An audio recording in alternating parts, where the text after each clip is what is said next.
There are 4 components to your total daily energy expenditure, or calories, and these things are changing.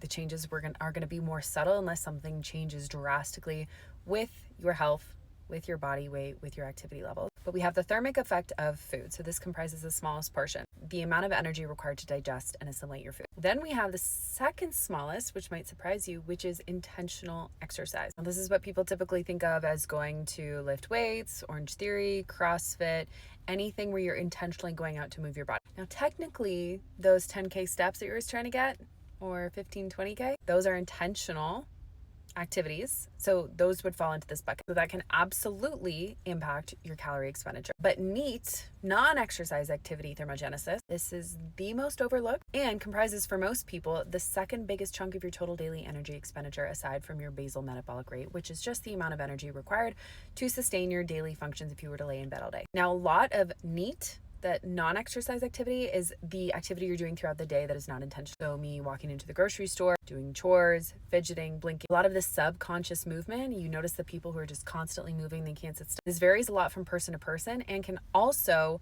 vary quite a bit in terms of adjustments that your brain makes if you're in a calorie deficit versus a surplus. These are things that are important to understand because when people just shout at you calorie deficit, that's the tip of the iceberg. There's a lot underneath that equation.